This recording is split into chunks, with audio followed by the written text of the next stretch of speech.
Good evening. अंतर्राष्ट्रीय राजनीति में एक महत्वपूर्ण स्थान रखने वाला संगठन G7 के बारे में आज हम डिस्कस करने वाले हैं। लॉर्ड पामस्टन ने कहा था अंतर्राष्ट्रीय राजनीति के संबंध में कि यहाँ पर कोई देश न किसी का स्थायी दुश्मन होता है और न ही स्थायी दोस्त होता है। इसका अर्थ ये हुआ कि अंतर्राष्ट्रीय राजनीति हमेशा अपने स्वार्थ या अपने इंटरेस्ट के अकॉर्डिंग चेंज होती रहती है। इस संगठन के बारे में जब हम जिक्र करेंगे तो ये भी देखेंगे कि वर्तमान समय में जो इसका सम्मेलन 10 से 12 जून के बीच यूएसए में होने जा रहा है, वहां भारत को किस प्रकार से बुलाया जाएगा या किस हैसियत से बुलाया जाएगा और आगे आने वाले वर्षों में भारत को किस प्रकार से इसका स्थायी सदस्य बनाने की कवायद की जा रही है। ठीक है, तो हम जरा इसके बारे में डिस्कस करें। तो आप जानते हैं अंतर्राष्ट्रीय राजनीति में जो G7 है बहुत ही इलीट, बहुत ही पॉज एक संगठन माना जाता है, जिसमें वर्ल्ड के 7 ऐसे देश शामिल हैं जो कि इकोनॉमिकली बहुत स्ट्रांग है, जिनके पास जनसंख्या यानी हम ये कहें ह्यूमन रिसोर्सेज बहुत ही स्किल्ड हैं और उन्होंने लगातार पूरी दुनिया पर अपना कब्जा बना के रखा है। जरा देखें जरा उन देशों के बारे में हम चर्चा करेंगे डिटेल वाइज। तो और दूसरा, चैनल को यहाँ पर YouTube चैनल को सब्सक्राइब कर लीजिए, बेल आइकन दबाइए ताकि जो भी आगे मैं वीडियो डालूं उनका नोटिफिकेशन आपको टाइम पे मिलता रहे। ठीक है, जरा आगे देखिए। वर्ष 1975 में 1975 में इसका फर्स्ट सम्मेलन जो बुलाया गया था, इसमें 6 देशों ने पार्टिसिपेट किया था। 6 कंट्री पार्टिसिपेट किए थे और 6 कंट्री को ही इसका संगठन का बनाने का एक दायित्व दिया गया था, यानी इन 6 देशों ने ही इस संगठन को बनाया था। अब जरा ध्यान दें, 1975 में जब इन 6 देशों ने अपना संगठन बनाया तो उस समय कौन कौन से देश इसके मेंबर यानी फॉर्मर कंट्री कौन कौन सी थी? तो पहले थे यूएसए, फर्स्ट देखेंगे आप यूएसए, सेकंड देखिए यूनाइटेड किंगडम यानी इंग्लैंड, तीसरा जापान जो कि बहुत इंपॉर्टेंट रहेगा प्रेजेंट टाइम में, अंतर्राष्ट्रीय राजनीति में बहुत ही महत्वपूर्ण एक रोल है जापान का, चौथा आप देख रहे हैं फ्रांस, 5 इटली, 6 जर्मनी। ये 6 देश थे जिन्होंने एक पूरी दुनिया में एक नेटवर्क बनाया डेवलप्ड कंट्री का, कि हम पूरी दुनिया में एक ऐसा डेवलप्ड कंट्री का नेट बनाएंगे जो क्या काम करेंगे, एक दूसरे कंट्री को इकोनॉमिकली, और चाहे वहां पर फैक्ट्री से रिलेटेड प्रॉब्लम्स हो, ट्रेड से रिलेटेड प्रॉब्लम्स हो, कैसे ट्रेड को, नई टेक्नोलॉजी को आगे बढ़ाया जाए, कैसे डिफरेंट टाइप ऑफ ट्रेड से रिलेटेड प्रॉब्लम्स को दूर किया जाए, इन सभी देशों ने आपस में मिलकर उन्हें सॉल्व किया और अपने ट्रेड को बूस्टअप किया। ये इन्होंने उस समय इसका मेन गोल रखा और जब इसका गोल और इसके काम का रिजल्ट बड़ा अच्छा आया तो 1976 में यानी बनने के 1 साल बाद ही कनाडा इस नेटवर्क में शामिल हुआ। अब जरा देखिए, तब से ये 1976 से ये क्या बन गया? G7 बन गया। ठीक है, अब जरा देखिए यूरोपीय यूनियन के जो 4 मुख्य देश हैं, आप देख रहे होंगे फर्स्ट, सेकेंड, थर्ड और फोर्थ, ये 4 यूरोपीय यूनियन के महत्वपूर्ण देश हैं। इसे देखिए यहाँ पे, ये जो 4 कंट्रीज हैं इन्हें मैं ऐसे नेटवर्क जोड़ रहा हूं, फर्स्ट, सेकेंड, थर्ड, फोर्थ, ये 4 ही यूरोपीय यूनियन से पूर्णतः यानी कि कंप्लीटली उसका रिप्रेजेंटेशन करते हैं और पूरे यूरोपीय यूनियन जिसमें कि 28 कंट्रीज हैं और इंग्लैंड ब्रेक्जिट के माध्यम से बाहर निकलना चाहता है, लेकिन उसके बारे में देखा जाएगा, एक जटिल प्रक्रिया है, उस पर काम हो रहा है ब्रेक्जिट के बारे में।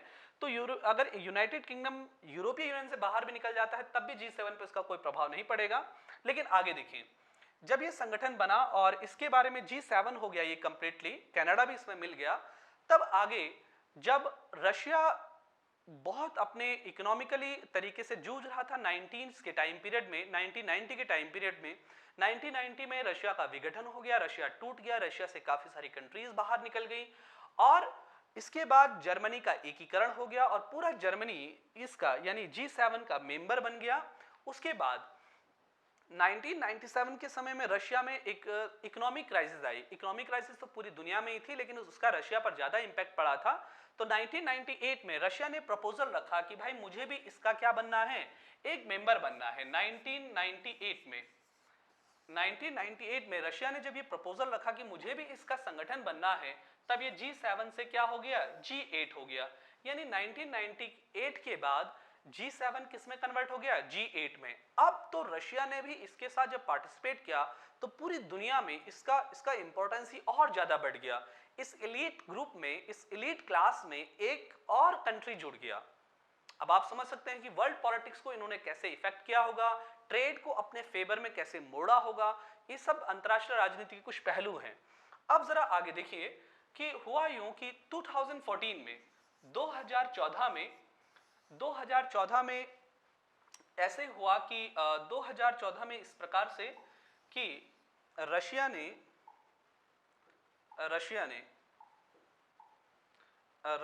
आक्रमण किया यूक्रेन पर।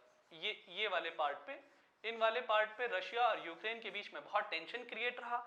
और यूक्रेन मेंबर है यूरोपीय यूनियन का, और यूरोपीय यूनियन पर एक तरह से ये हमला माना गया रशिया का। वैसे ही इटली, जर्मनी, फ्रांस और इंग्लैंड रशिया से बहुत बुरी तरीके से खफा हो गए। यानी उन्होंने कहा रशिया बहुत ही शैतान है, इसने यूक्रेन का ये क्रीमिया वाला पार्ट अपने में मिला दिया। और रशिया ने 2014 में क्रीमिया को अपने में मिला लिया। जब रशिया का ये एक बहुत ही अग्रेसिव एक काम देखा गया, तो इन चारों G7 के मेंबर ने क्या कहा, रशिया को बोला भाई अब इसे क्या करिए, आउट करिए, हम रशिया के साथ कोई भी वार्तालाप नहीं करेंगे, न ही मिलेंगे, ना कुछ करेंगे। और 2014 में सम्मेलन जो होने वाला था वो रशिया में ही होने वाला था, और वहीं इसका बाइकआउट कर दिया गया। और तब से फिर से, यानी 2014 के बाद, जो 2014 से पहले क्या था, G8, और 2014 के बाद ये क्या बन गया, फिर से G7, यानी जो 1997 से पहले था। यानी फिर से वही मेंबर आ गए, रशिया को आउट कर दिया गया। अब जरा आगे देखिए राजनीति में कैसे G7 की कंट्रीज के सम्मेलन में किस प्रकार से बदलाव आए, और ये कैसे एक बहुत बड़ा डिबेट का इश्यू बन गया। तो जरा ध्यान दें, G7 जो कंट्रीज हैं, ये जो G7 कंट्रीज हैं 1975 में जो बनी हैं, तो ये वर्ल्ड जीडीपी का, यानी कि वर्ल्ड जीडीपी कहने का मतलब है पूरी दुनिया की जीडीपी जितनी है उसका 40% इन 7 कंट्रियों से आता है, इन 7 कंट्रीज से आते हैं। तो समझिए आप लोग, 100 रुपए में से 40 रुपए इन 7 देशों के हैं, और 60 रुपए सोचिए कितने देशों के हैं। अब आप समझ सकते हैं इसकी गंभीरता देखिए। और 1/10 पॉपुलेशन, आप समझ सकते हैं कि दुनिया की जनसंख्या का 1/10 पार्ट इन देशों में रहता है। ठीक है, 2014 से रशिया को इसे सस्पेंड कर दिया गया, और अब इसकी इंपॉर्टेंस जब देखा गया कि वह बहुत ज्यादा इंपॉर्टेंट है। और दूसरा, ये यूएनओ, यूनाइटेड नेशन ऑर्गेनाइजेशन में भी ये संगठन एक दबदबा रखता है, क्योंकि आप जानते हैं कि अमेरिका इसका परमानेंट मेंबर है, और कंट्रीज का भी इसमें क्या रहता है, दबदबा। अब जरा आगे देखिए, वर्ष 2000 यानी लास्ट ईयर 2019 में 2019 में इसका जो सम्मेलन हुआ G7 का, वो हुआ फ्रांस में। और फ्रांस से पूरी दुनिया इस बात को देखकर अचंबा रह गई कि फ्रांस के प्रधानमंत्री ने भारत के प्रधानमंत्री नरेंद्र मोदी को न्योता भेजा कि आप जी सम्मेलन में पार्टिसिपेट करने आइए। और इस सम्मेलन में जब नरेंद्र मोदी पार्टिसिपेट करने आए, तो आप जानते हैं अंतर्राष्ट्रीय राजनीति में नरेंद्र मोदी के आने के बाद भारत का कद बहुत तेजी से ऊपर बढ़ा, और अंतर्राष्ट्रीय राजनीति में भारत को गंभीरता से लिया जाने लगा, क्योंकि नरेंद्र मोदी ने अपनी छवि एक ग्लोबल लीडर के रूप में बहुत तेजी से उभारी। क्योंकि आपने देखा होगा 2015 में इन्होंने किस प्रकार से एक के बाद एक पूरी दुनिया में अपनी क्या करी, सभाएं की। टाइम स्क्वायर आपको याद होगा अमेरिका का, ऑस्ट्रेलिया में इन्होंने किया था, दुबई में किया था, बहुत बड़े बड़े सम्मेलन की, जहां पर लाखों की संख्या में भीड़ जुटी, और पूरी दुनिया पर नरेंद्र मोदी का इंपैक्ट जो हुआ बहुत तेजी से पड़ा। इसीलिए 2019 में इस गंभीरता को समझा गया कि नरेंद्र मोदी के समय में भारत में ट्रेड बढ़ रहा है, कई सारे रिफॉर्म्स आ रहे हैं, अब भारत को इस एलीट ग्रुप में ला देना चाहिए ताकि इंपैक्ट पड़े। अच्छा, ये प्रपोजल जो था कहीं ना कहीं फ्रांस का तो था, लेकिन इसके पीछे अमेरिका की सोच भी थी। अब क्या सोच थी, इसे हम आगे अभी देखेंगे। तो 2019 में तो ये चला। अब हुआ यूं कि 2020 में इसका सम्मेलन, यानी जो इस महीने जून का महीना है, 10 तारीख को इसका सम्मेलन स्टार्ट होगा। मे बी ये पॉसिबिलिटीज हैं कि हो जाए या ना हो, तो सितंबर तक के लिए कह रहे हैं पोस्टपोन किया जाएगा। लेकिन जो 10 जून को स्टार्ट होने वाला था, उस सम्मेलन में अमेरिका ने एक जबरदस्त प्रपोजल रखा G7 कंट्रीज के सामने। G7 कंट्री के सामने उन्होंने कहा कि हम भारत, साउथ कोरिया और ऑस्ट्रेलिया को G7 में परमानेंट कंट्री का क्या देंगे, मेंबरशिप देंगे। यानी कि G7 में, ये जो G7 है, इनमें जब हम इन 3 देशों को सदस्यता दे देंगे, तब ये क्या बन जाएगा, G10 बन जाएगा। ये देखिए, तभी क्या बन जाएगा G10। और जैसे ये प्रपोजल रखा तो भारत समेत सारी इन तीनों देशों ने कहा भाई बहुत अच्छा है कि हमें उस एलीट ग्रुप में, उससे क्या होगा, डेवलप्ड कंट्री या डेवलप्ड जो विकसित देश हैं उनके साथ हमारा जो ट्रेड है, जो 2+2 जो कन्वर्सेशन होगा वो बहुत स्पीडली होगा। और इन देशों से इधर इंडिया में टेक्नोलॉजी लाने में, क्योंकि आप देख रहे हो G7 जो अब जो G10 बन जाएगा 2021-22 में, ये है कि कंप्लीटली मेंबरशिप दे दी जाएगी, क्योंकि इसका काम लगभग स्टार्ट हो गया है। और 2020-21 में, 2020 में तो यूएसए में सम्मेलन हो रहा है, 2021 में इसका सम्मेलन होगा इंग्लैंड में, यूनाइटेड किंगडम में। तो मे भी उसमें या अगले वाले 2022 में कंप्लीटली मेंबरशिप दे दी जाएगी इन 3 कंट्रीज को। तो आप समझ सकते हैं जब ये G10 बनेगा तो इनमें सबसे पिछड़ा हुआ कौन रहेगा, सबसे पिछड़ा हुआ कहने मतलब सबसे लास्ट में कौन रहेगा, इंडिया।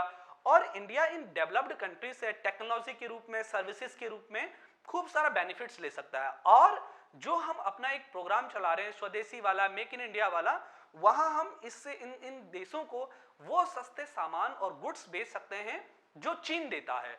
अब जरा ध्यान दें, चीन को लेकर आप जानते हैं कि किस तरीके से अमेरिका का रुख है।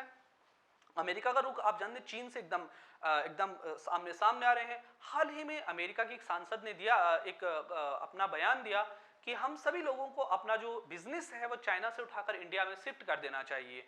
तो आप समझ रहे होंगे कि चाइना एक तरह से क्या हो गया है, आमने सामने अमेरिका के। इसलिए सब चाइना को क्या कर रहे हैं, बाइकआउट करने के मूड में है सारी कंट्रीज। और रशिया को लेकर जब अमेरिका ये सोच रहा है कि अंतर्राष्ट्रीय राजनीति में चीन को अगर हमें बैकफुट पर लाना है, तो कहीं ना कहीं डोनाल्ड ट्रंप के मन में ये कि हम रशिया को अपने साथ ले आए। लेकिन रशिया को जैसे साथ में लाने की बात डोनाल्ड ट्रंप ने कही अभी हाल ही में, वैसे ही इंग्लैंड ने, जर्मनी ने, फ्रांस ने और इटली ने एकदम से कह दिया कि रशिया बिल्कुल नहीं उस सम्मेलन में आएगा। और सोचिए, इन 4 देशों की बात कहीं ना कहीं अमेरिका को माननी पड़ी, क्योंकि मेजॉरिटी में क्या आ जाएगा कि रशिया को इस सम्मेलन में ना बुलाया जाए।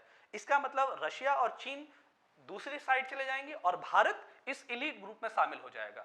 इसके बाद चीन को तो हम बहुत अच्छे से टैकल कर लेंगे। क्यों? क्योंकि हम जब इस एलीट ग्रुप में आएंगे तो हम चीन के खिलाफ कहीं ना कहीं रणनीति बनाने में सक्सेस रहेंगे, ताकि वो हमें बॉर्डर पे ना छेड़ पाए। आप जानते हैं डैम चौक पे डे पर डे किस प्रकार की भीड़ जुट रही है, सैनिकों की संख्या बढ़ रही है और हाथापाई हो रही है। तो उस तरीके से हम चीन को तो अच्छे से काउंटर कर पाएंगे। लेकिन रशिया, जो कि हमारा एक एवरग्रीन फ्रेंड रहा है, सदाबहार मित्र बोला जाता है रशिया को, उसको हमें कैसे साथ में रिश्ते बनाने हैं। और क्योंकि America, Germany, France, Italy, England जब रशिया की क्रिटिसाइज कर रही होंगी तो भारत को किस प्रकार से संभल के बोलना पड़ेगा और संभल कर काम करना पड़ेगा। ये अंतर्राष्ट्रीय राजनीति एक बहुत इंटरेस्टिंग विषय बन जाएगा भारत के लिए भी और हम सबके लिए, यानी भारत के लिए और पूरी दुनिया के लिए, कि भारत और रशिया के रिश्ते कैसे आएंगे। इसीलिए हमने कहा था कि अंतर्राष्ट्रीय राजनीति में ना कोई देश किसी का स्थायी मित्र होता है और ना स्थायी दुश्मन होता है।